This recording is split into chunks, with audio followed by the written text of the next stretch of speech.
Olha aí, meu amigo, o Lula está muito assustado, com razão, é claro, com a queda de sua popularidade junto à população brasileira. Então, qual que é a análise que ele faz? Bastante nada sutil, né? Eu diria. Ele pega os itens mais importantes em todas as pesquisas de opinião que tem por aí para o brasileiro, aquilo que mais preocupa o brasileiro, e começa a trabalhar em cima desses temas. E eis que ele chega à percepção óbvia de que um desses temas é segurança pública, uma das coisas mais importantes para o Brasil, uma das maiores carências de todas as cidades, de todos os municípios. E aí o cara vem para esse lado. Como que ele entra nessa história, como ele entra nessa conversa, uma vez que lá no passado, o Lula, no passado nem tão distante, tá? O Lula defendeu o cara roubar um celular, falou que é só para comprar uma cervejinha e coisas do tipo. Como que o cara entra nesse debate para tentar ganhar, para tentar se melhorar? Bem, ele vai nesse mesmo tema, nesse mesmo tópico do roubo de celular, com um discurso completamente diferente. Falou que é necessário reprimir a república de ladrões de celular. Pois é, depois do cara incentivar isso claramente e depois do crime se avançar perigosamente na sociedade brasileira, mais do que já avançou, o cara me vem com esse discursinho mole para tentar enganar alguém de que ele está preocupado com a segurança pública. Não, na verdade, governos de esquerda são um grande problema de segurança pública que nós temos. Uma tendência, é claro, de piora conforme mais tempo se passa e mais a bandidagem tem plena convicção de que o governo está jogando a favor deles. Então vamos conversar sobre esse tema, analisar esse assunto, mas antes não se esqueça de se inscrever no meu canal se você ainda não for inscrito. E se você quiser colaborar ainda mais com o meu trabalho, você pode se tornar membro patrocinador, só clicar no botão Seja Membro aí embaixo, com valores a partir de R$ 1,99 por mês. Isso me ajuda bastante, pode ter certeza disso. Primeiro, vamos ouvir o Lula falando aqui no Twitter, né, direto da plataforma, o trecho em que o Lula fala desse tema. Aliás, você pode me seguir aqui no Twitter também, tá? Quintessência, eu sempre posto coisas diferentes por lá. Pois bem, tem aqui o trecho de 1 minuto do Lula falando a respeito desse tema, a gente vai ouvir da boca do próprio Molusco. Lá vai. E eu sou daqueles que acham, ao invés de arma, nós temos que ter livro, ao invés de delegacia, nós temos que ter escola, porque nós vamos ter que enfrentar a violência, sabendo que nós temos que enfrentar o crime organizado. E não é o Estado sozinho, é o Estado, é o município e é o governo federal, porque a gente não vai permitir que os bandidos tomem conta do nosso país. A gente não vai permitir que a república de ladrão de celular comece a assustar as pessoas na rua desse país. E é por isso que nós estamos apresentando uma PEC da segurança, para que a gente possa, junto com os governadores de estado e com os prefeitos, a gente definitivamente dizer que o Estado é mais forte do que os bandidos, e o lugar de bandido não é na rua, assaltando e assustando pessoas e matando pessoas. É esse país que a gente vai construir. E é por isso que eu votei a ser presidente da República. Me diz aí quando que você ouviu o Lula falando nesses termos em algum momento dos últimos anos. Pois é, o cara sentiu o perigo da queda da popularidade, agora começa a jogar pra galera. Até vendo, inclusive, o Tarcísio de Freitas crescendo em popularidade justamente por causa do tema segurança pública. Então o Lula tá muito preocupado. Mas que discursinho, né, meu amigo? Pelo amor de Deus. O cara falar que o Brasil não pode estar na mão de bandidos. Quem que governa o Brasil hoje? Qual é a índole do governante do Brasil de hoje? Não, o Brasil não pode ser refém de bandidos, né? Não pode, tem que combater o crime organizado. E o diálogo cabuloso que um certo partido tem com um determinado grupo criminoso bastante forte aqui no Brasil, o maior, diga-se de passagem. Onde é que fica essa história? Então veja que esse discurso não convence ninguém. É claro, lembro até de um amigo meu, né, que eu falei em certa ocasião, foi até numa live aqui do canal que eu falei isso, ele comentou, botou lá nos comentários. Eu falei que na campanha eleitoral o nosso governador aqui dizia, sendo de esquerda, dizia que ia bater na bandidagem, basicamente isso que ele falou, ia dar porrada em bandido. Aí o meu colega comentou lá na live, no chat da live, que o governador tinha que começar dando tapa na própria cara, então, porque ele é o maior dos bandidos, né? Se o Lula quer combater bandido, parafraseando esse meu amigo, o Lula tem que começar batendo nele próprio, né? Botando ele próprio atrás das grades, porque, segundo o que ele falou, ele é um cara desqualificado, de acordo com tudo que ele próprio falou nesse discurso demagógico dele, né? Mas sabemos bem que por trás disso tudo está a tal da PEC da segurança pública que ele quer, porque quer aprovar.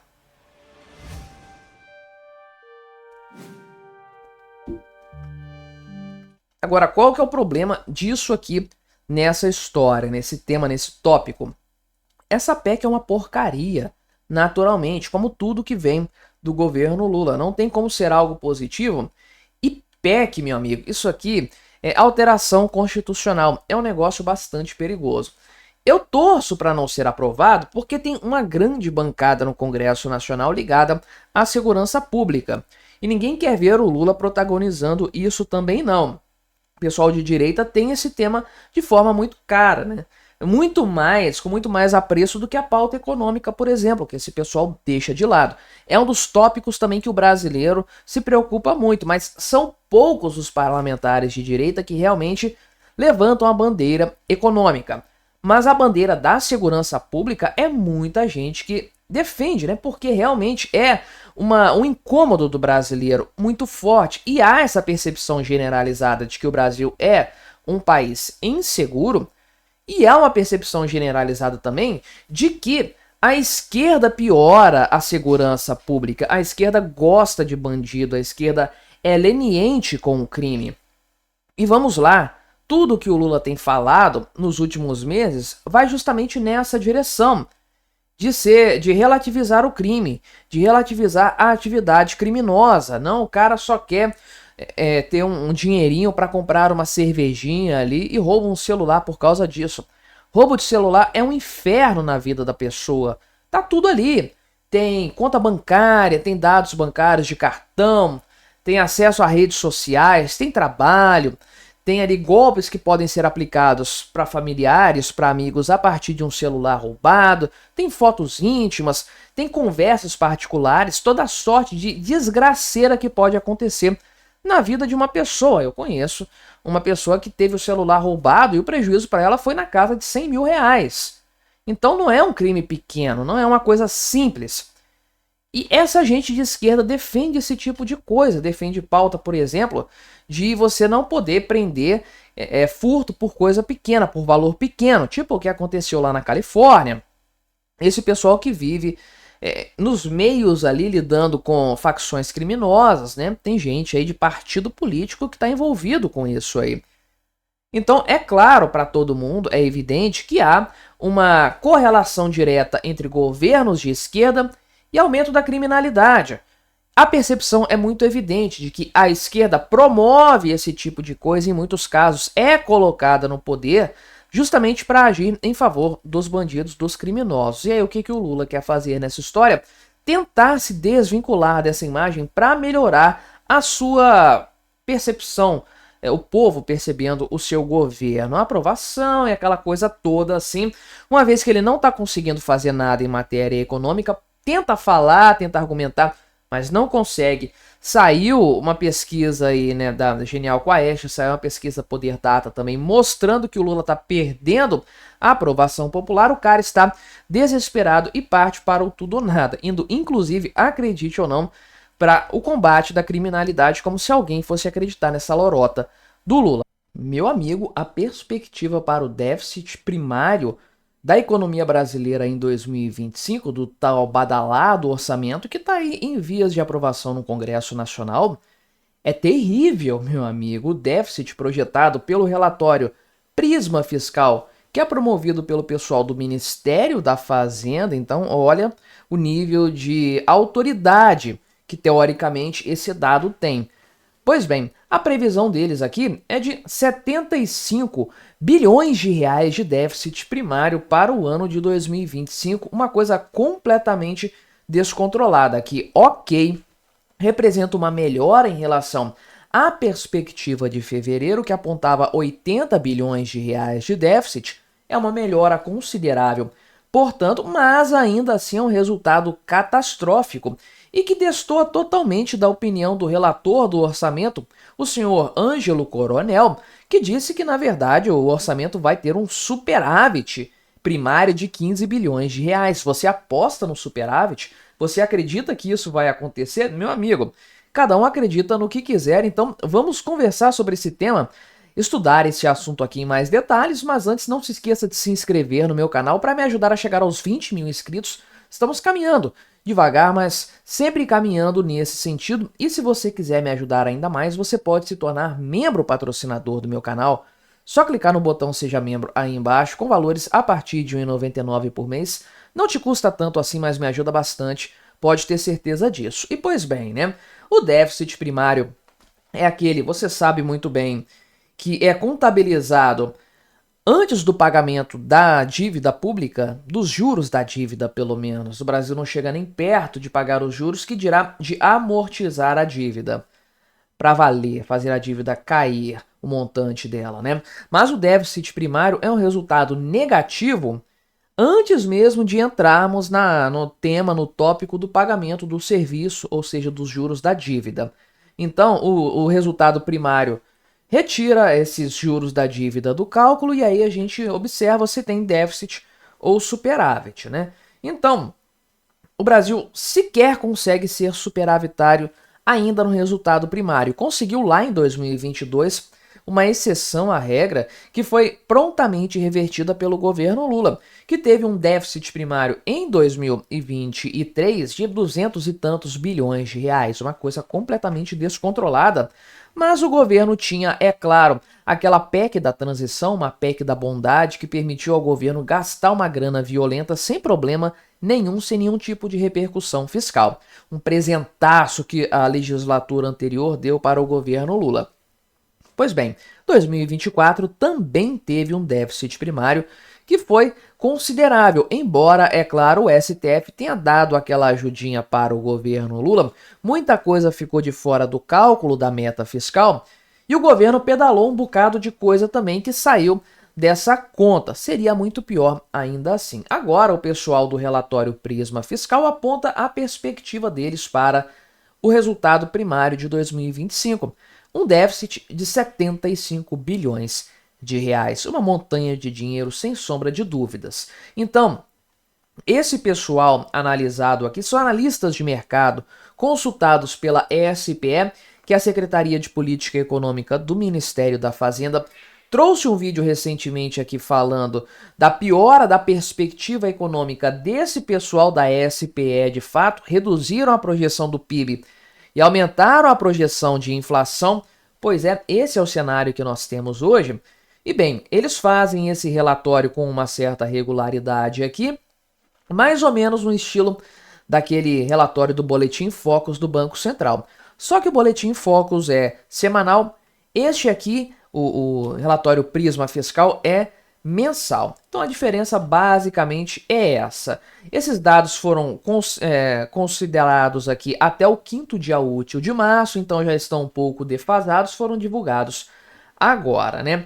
Pois bem, você sabe, a meta fiscal do governo atualmente é equilíbrio, zero, ficar no 0 a 0, que não era a meta original do arcabouço, já é uma piora. O arcabouço fiscal originalmente previa um equilíbrio de contas para 2024, 0,5% do PIB de superávit neste ano e 1% do PIB de superávit em 2026. E é claro que o governo Lula jamais daria conta de entregar esses números, mudou completamente a previsão, piorou a desse ano para equilíbrio de novo, igual 2024, que na prática não foi equilíbrio coisa nenhuma, sem a forcinha do STF, sem as pedaladas, 70, 80 bilhões de reais de déficit com certeza. E para 2026, aí sim o começo de um superávit 0,25% do PIB, que ninguém acredita que vai acontecer em ano eleitoral, obviamente, né? E tudo fica mais engraçado, fica mais curioso quando a gente analisa a opinião aqui do senhor Ângelo Coronel, relator do orçamento deste ano. Pois é, um superávit primário de 15 bilhões, é isso que ele projetou. Vai vendo, né? Mas enfim, Ele traz aqui esse ponto, ainda é o relatório final do orçamento, não é o projeto aprovado, obviamente, mas foi colocado aqui um superávit primário de 15 bilhões de reais nas contas dele, né? Obviamente, tirando coisas aqui que vão ficar de fora, como os precatórios. Já se sabe que isso vai acontecer e sabe-se lá mais o que para chegar nesse patamar aqui, né? Realmente é uma coisa bastante desequilibrada na prática, mas eu vou fazer um vídeo só sobre o orçamento, que eu não sei se sai antes ou depois desse aqui, mas eu vou tratar desse tema em mais detalhes posteriormente. Mas veja a discrepância das previsões. Estamos falando de uma diferença de 90 bilhões de reais, que deve dar aí o que? 0,8% do PIB de resultado primário, isso aqui. Essa expectativa, que é uma catástrofe, resultado primário. Porque qual é o tamanho do pagamento dos juros da dívida pública, que compõe o resultado fiscal, o resultado financeiro? Pois bem, neste orçamento aqui, está previsto um valor de juros e amortizações de 1,6 trilhão de reais. Então, não dá para saber aqui quanto que é de amortização, não entrei nos detalhes do projeto ainda do relatório. Acredito eu que a dívida e os juros da dívida com a Selic chegando a 15% em algum momento deste ano, isso vai estar perto de 1 trilhão de reais. Então, só por aí, a dívida pública vai crescer 1 trilhão de reais. E como o governo sequer vai conseguir economizar, guardar dinheiro para ter um superávit para pagar os juros da dívida, na verdade, isso aqui vai ser um acréscimo desse 1 trilhão ou mais, sabe-se lá para onde que esse negócio vai caminhar. Então veja o tamanho do descontrole fiscal que nós temos. É claro que isso aqui é apenas uma prévia, é apenas uma estimativa que pode estar sendo muito pessimista. Vai saber, eu diria até que eles estão otimistas. E eu não sei se aqui não estão sendo considerados alguns itens como a própria questão dos precatórios, ou se isso está sendo levado em conta, porque tem que ser levado em conta. Vai incorporar a dívida pública, vai fazer o percentual dessa dívida sobre o PIB crescer consideravelmente. E aí, meu amigo, você sabe qual é o resultado disso tudo. Mais inflação, juros mais elevados por mais tempo, uma moeda mais depreciada e, é claro, toda sorte de desconfiança econômica que se possa imaginar. Pessoal, a grande mídia não aguenta mais o governo Milei, os sucessos que o governo Milei está obtendo em matéria econômica.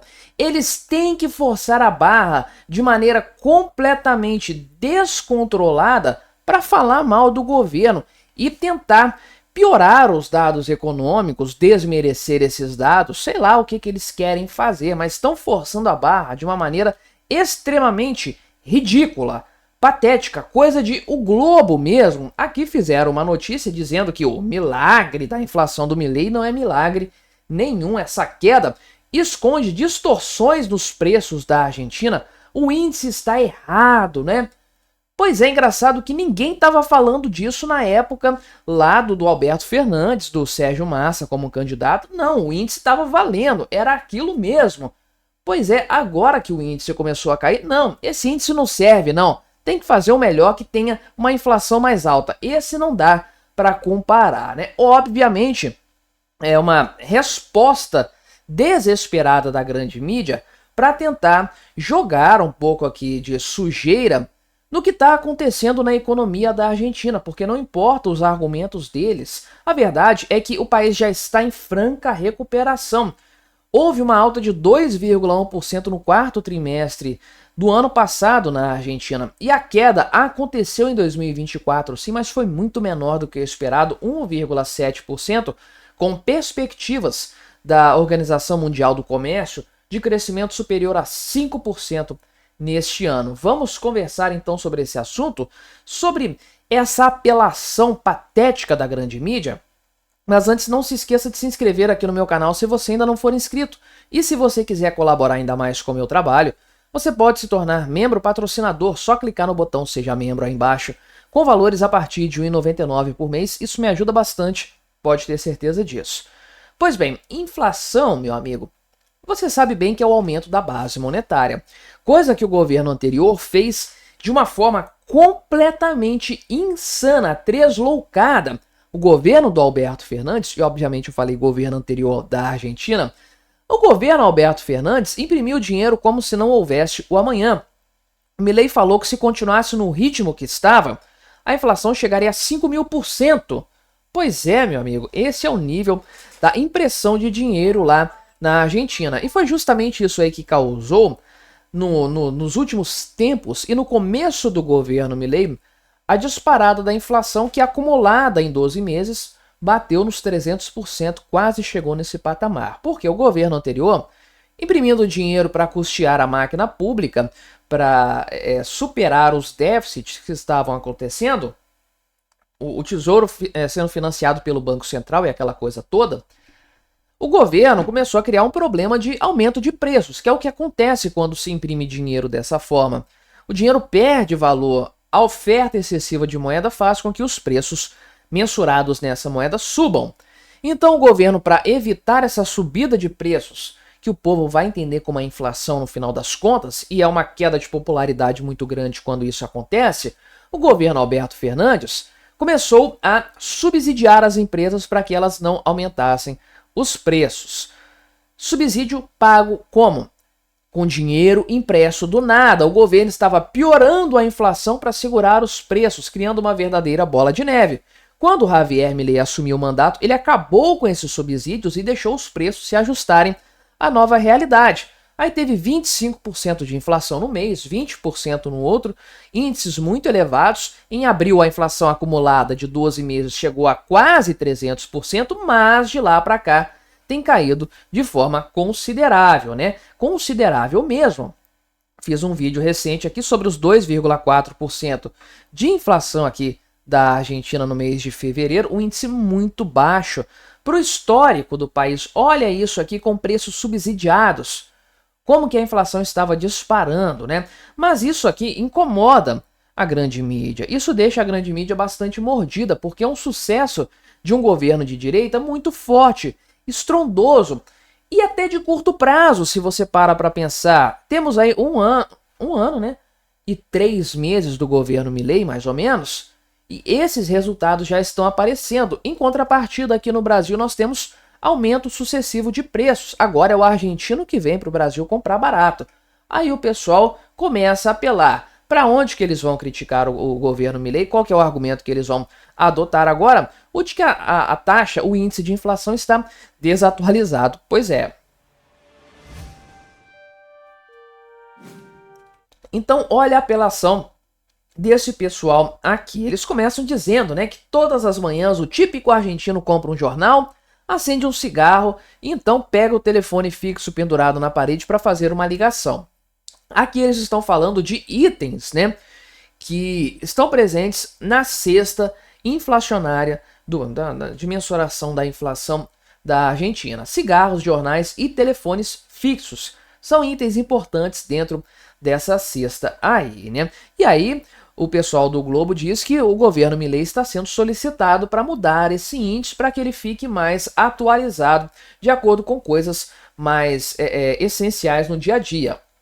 E olha só o que eles sugerem para medir a inflação. Olha o que eles sugerem: trocar esses itens por iPhone ou assinaturas da Netflix. Pensa, a assinatura da Netflix aumentou de preço um tempo atrás. Por quê? Por culpa do governo? Por culpa da... Aqui no Brasil eu digo, por culpa da cotação do dólar? Não, é a empresa reajustando o negócio dela, uma startup. Então, no fim das contas, é uma empresa recente no mercado, enfim, né? Não sei se é classificada mais como startup, mas... iPhone! Caramba, meu amigo, como que você coloca um iPhone numa cesta que mede a inflação, a alta de preços? É coisa de debilóide, de fato, isso aqui, né? Então, os economistas dizem aqui, né, que se fosse reformulado esse índice, a inflação seria maior do que os 2,5% atuais, né? Tem aqui o pessoal do INDEC, que é o IBGE da Argentina, falou que esse índice sim precisa ser atualizado e essa coisa toda, né?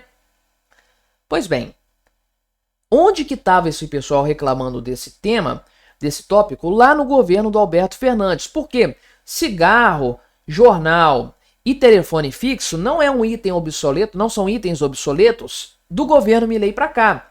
No final de 2023 já eram obsoletos. Por que que esse pessoal não questionou esse índice inflacionário lá atrás, porque ele, puxando os dados para baixo, ajuda bastante, né, o governo Alberto Fernandes dizer que a coisa não está tão ruim assim.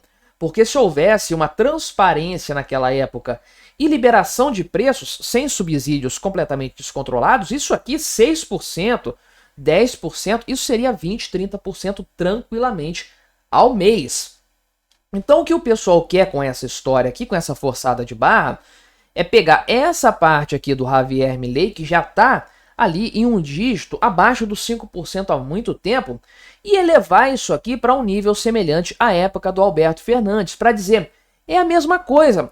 Só que o índice do Alberto Fernandes é o que está sendo usado agora. A ideia é justamente comparar os dois cenários. Não é chegar para o argentino e falar, olha, subiu 2,4% tudo que tem aí e você está gastando isso aqui a mais. Não. Cada um, isso acontece aqui no Brasil também.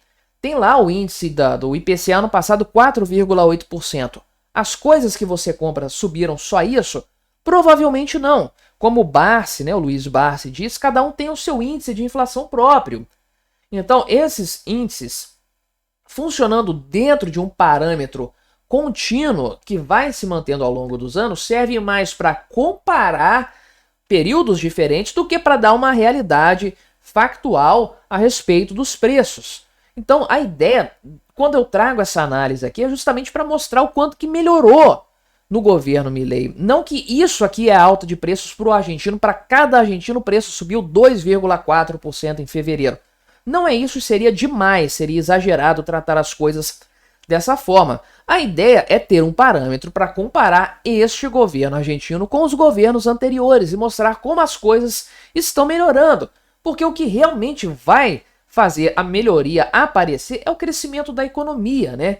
Que já cresceu no quarto trimestre, na comparação com o trimestre de 2023, o último trimestre de 2023, subiu 2,1%, uma melhora considerável, portanto, e na comparação com o trimestre anterior, 1,4%.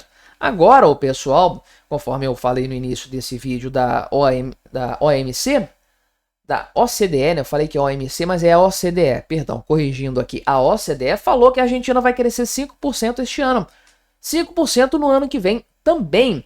Isso é o que realmente importa, o crescimento econômico que muito rápido vai superar o decréscimo que aconteceu nesses últimos tempos e até no governo Milei e vai, de fato, começar a representar um aumento real da riqueza no país. Enquanto isso, a grande mídia fica caçando pelo em ovo para tentar desmerecer o sucesso do governo Milei. Não, o governo Milei é um grande sucesso, sim, em todos os sentidos. Isso vai ficar cada vez mais claro, a ponto de, em não muito tempo, a grande mídia não ter mais o que inventar contra o Milei. Habemos orçamento, ou pelo menos habemos relatório do orçamento. Pois é, finalmente isso foi aprovado lá pela comissão mista do Congresso para a questão do orçamento.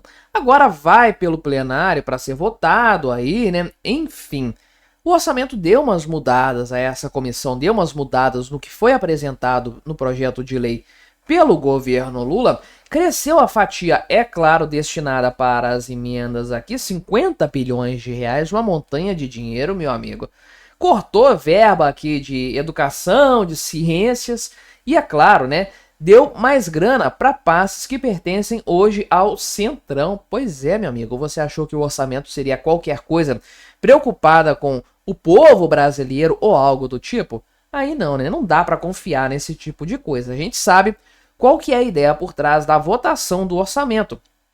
É justamente distribuir grana entre quem está lá em cima, quem está lá no topo, ao bel prazer dessa galera, aquilo que mais atende aos interesses desse pessoal. Agora, o pior de tudo é que esse relatório foi o mais otimista que se poderia esperar em matéria fiscal, porque ele ignorou a estimativa dos aumentos de despesas, né? E inclusive não contabilizou a previsão de menor arrecadação, ou seja, o negócio tem tudo para dar errado. Vamos conversar sobre esse tema, sobre o orçamento previsto aqui por essa comissão, que deve aí com tranquilidade ser aprovado pelo plenário do Congresso, mas antes não se esqueça de se inscrever no meu canal se você ainda não for inscrito, e se você quiser colaborar ainda mais com o meu trabalho, você pode se tornar membro patrocinador, só clicar no botão Seja Membro aí embaixo, a partir de R$ 1,99 por mês, isso me ajuda muito, pode ter certeza disso, né? Pois bem, então, finalmente foi aprovado esse negócio depois de tanta lenga-lenga, a gente está no final de março, 3 meses decorridos deste ano, sem orçamento aprovado, o que mostra completamente o quanto que o governo Lula é incapaz de articular com o Congresso, como que o governo não consegue virar o ano com um orçamento prontinho para executar no ano seguinte. Tem que ser um governo muito ruim, muito fraco e muito refém do Congresso Nacional. O Lula realmente está com grandes problemas, né? Mas o que mais chama a atenção nesse relatório que foi preparado aqui, né? Primeiro, 50,4 bilhões de reais para as emendas parlamentares, né? Então, aqui emendas de comissão, 11 bilhões de reais, essas são aquelas menos transparentes de todas, as que causam mais polêmica e estão lá no STF penduradas, inclusive, né? Então, além disso, tem 14 bilhões para emendas de bancadas estaduais, 19 bilhões para emendas individuais e 5 bilhões para emendas dos senadores. Tem grana para todo mundo nessa história aqui, meu amigo, né? E é claro que todo mundo vota a favor disso porque essas emendas são para os partidos. Que partido que vai ficar contra essa história aí? Tem muita gente levando muita grana. O partido aqui do Bolsonaro, por exemplo, né? 4,8 bilhões de reais. Então, de fato, muita grana que eles vão levar nesse negócio de emendas parlamentares aqui, né? Então, o pessoal, inclusive, projetou nesse relatório aqui de orçamento um superávit de 15 bilhões de reais. E aí, meu amigo, é de rir de fato, né? O governo tinha projetado 3 bilhões, agora aumentaram para 15. O mercado está projetando 75 bilhões de superávit, não, de déficit primário. Essa é a discrepância entre os dados, mas nem vou entrar nesse tópico porque eu falei disso em outro vídeo aqui do meu canal, que eu não sei se vai antes ou depois deste aqui, né? Pois bem, pontos importantes nessa história. Auxílio gás entrou no orçamento? Entrou, né? Mas o valor foi ampliado para viabilizar o que se tem aí. Olha só, foram 3 bilhões de reais, uma alta considerável de fato, além do pessoal também aumentar aqui, né? Abono salarial, seguro-desemprego, previdência, tudo isso com base no novo salário mínimo. Agora o Bolsa Família teve um corte de 7 bilhões de reais. Quem ganhou grana aqui foi o Minha Casa Minha Vida, mais 18 bilhões de reais de fato. E não entrou neste orçamento o pé de meia, não está previsto de fato até o momento. Agora, os técnicos do Congresso Nacional, que não são os políticos que votaram o relatório dessa forma absurda, não. Os técnicos, o pessoal que entende desse assunto, prevêem que o programa vai custar 10 bilhões de reais. E aí, sem dúvidas, lá se vai mais uma pedalada fiscal nessa história, né? E veja aqui que o Bolsa Família está entre os maiores gastos do governo de forma direta. 159 bilhões de reais, já levando em conta os 7,7 que vão ser cortados. Ministério da Ciência, Ministério da Assistência Social e Ministério da Educação perderam recursos nessa votação ali, nessas mudanças, né, do orçamento até o momento. Além disso aqui, foram 8,6 bilhões de reais de cortes nesse sentido. Agora, o Ministério da Saúde, que você sabe está com Padilha neste momento, ganhou 5 bilhões de reais. Ministérios da Integração, Esporte, Agricultura e Turismo, todos juntos, tiveram um aumento de 12 bilhões de reais em seus orçamentos, né? Será que tem interesse do Centrão nessa história? Deixa para cada um tirar as suas conclusões nisso aí, não é?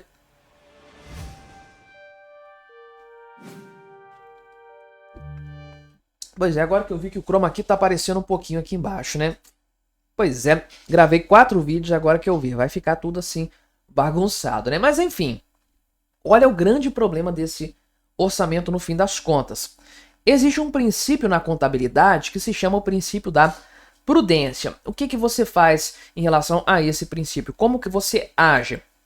Se você tem uma receita que não é confirmada, que tem algum tipo de dúvida em relação a ela, se o valor dela não está muito claro, você reconhece essa despesa, essa receita, perdão, pelo menor valor.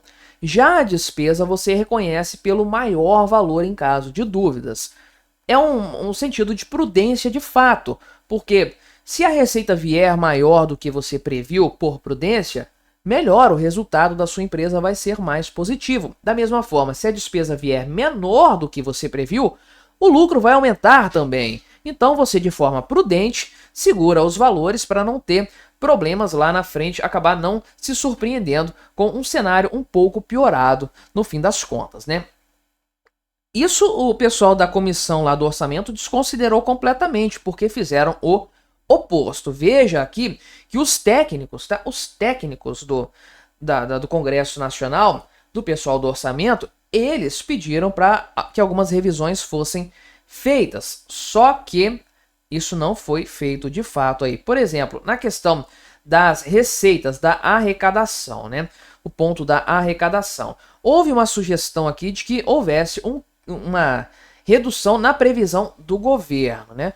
Houve ali uma previsão original feita pelo governo, os técnicos recomendaram que as receitas fossem reduzidas para se adequar melhor à realidade. O Congresso Nacional estimou no mesmo patamar do governo, manteve isso aí, né? Então não seguiu essa cautela de fato. Para além disso, algumas despesas também não foram colocadas da forma como devido. Obviamente os precatórios não entram nessa história aqui, não entram nesse patamar, né?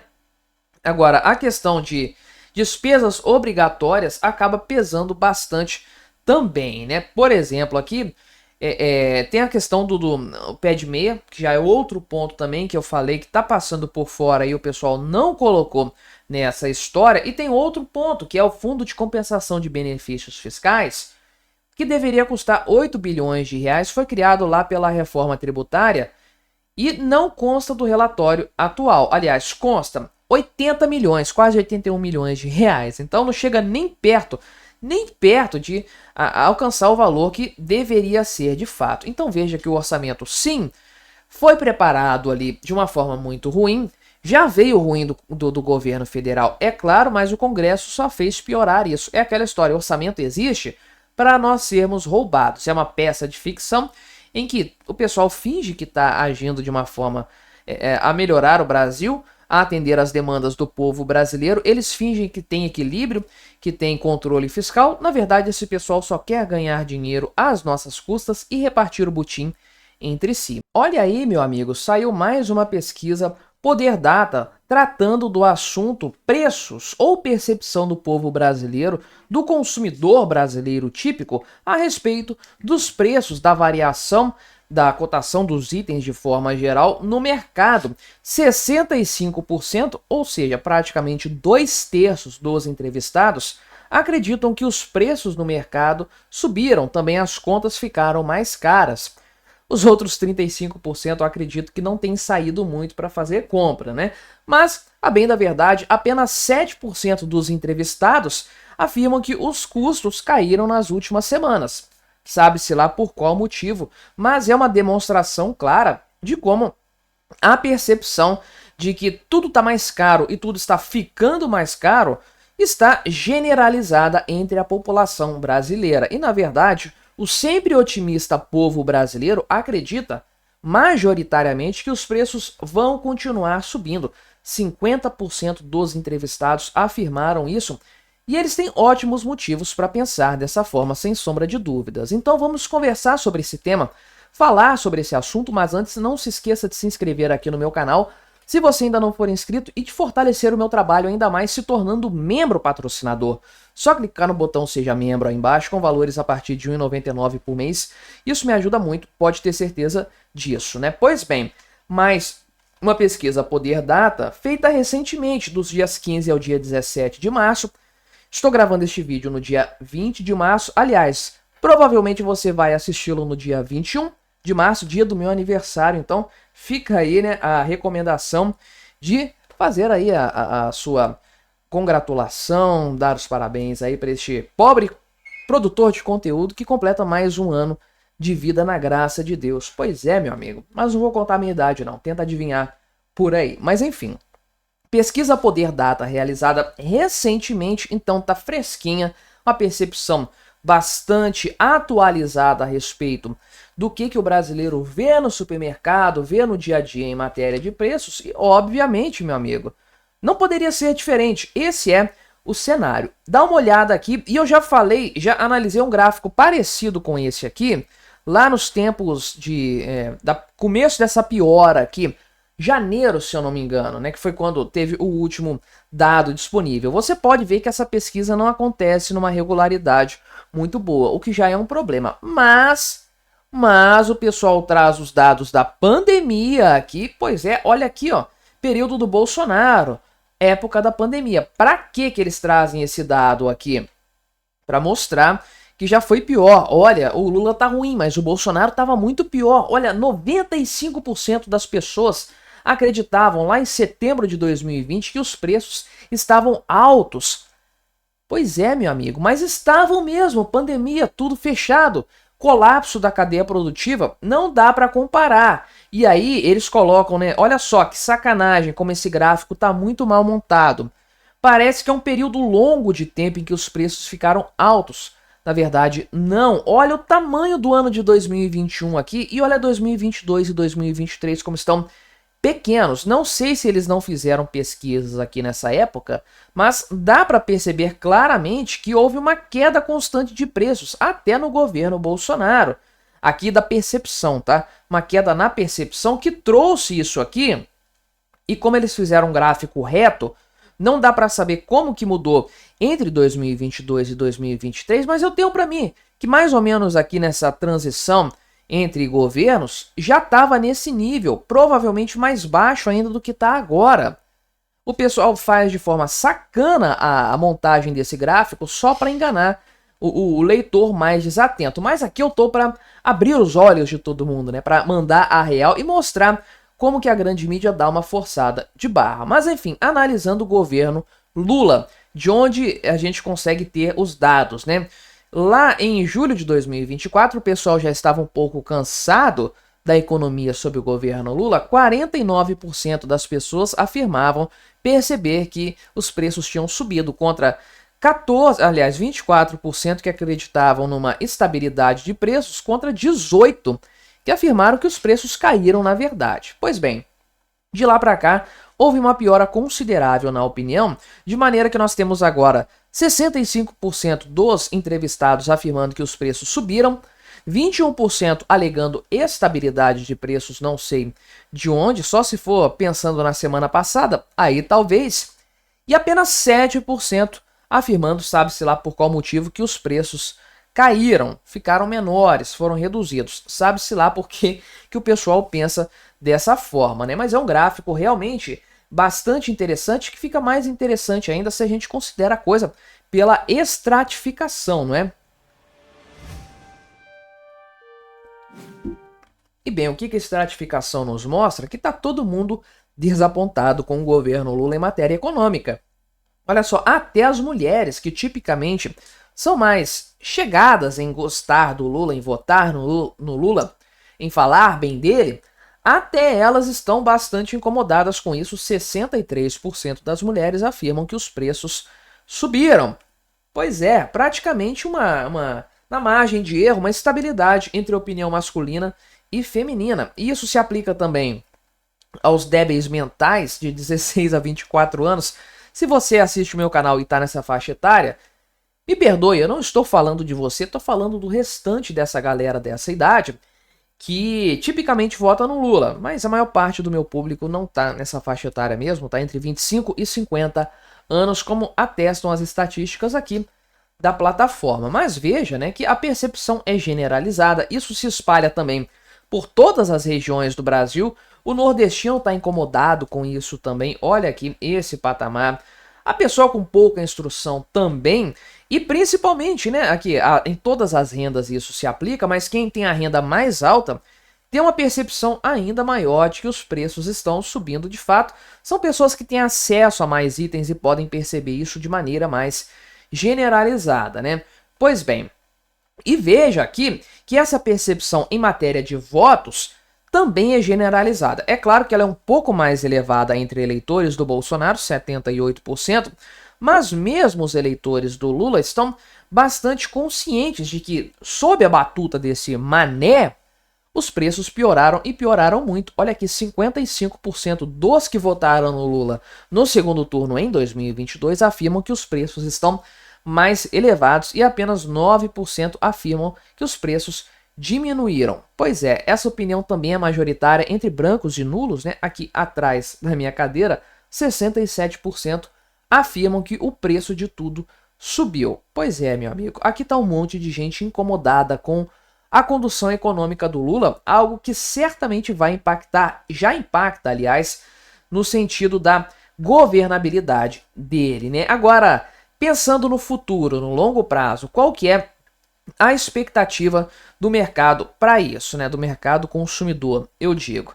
Tá basicamente estável na comparação com a perspectiva lá de janeiro, só variou na margem de erro mesmo, né? Então, metade da população acredita que os preços vão aumentar, apenas 8% acreditam que os preços vão diminuir, 36%, pouco mais do que um terço, acreditam que os preços vão ficar iguais, né? Isso aqui é o máximo de otimismo que o povo brasileiro tem hoje com a condução econômica em matéria de preços, porque realmente tudo é muito lastimável, tudo é muito complicado desse ponto de vista, e essa percepção muito clara do povo brasileiro de que as coisas vão mal, caminham mal e tendem a piorar, é o que realmente vai jogar a última pá de cal no que resta da já pouca popularidade e capacidade política do governo Lula. Mas me diga aí, o que você achou dessa minha análise? O que você está achando da alta de preços por aí? Colabore com o nosso debate, deixe o seu comentário, se inscreva no meu canal se você ainda não for inscrito e até a próxima.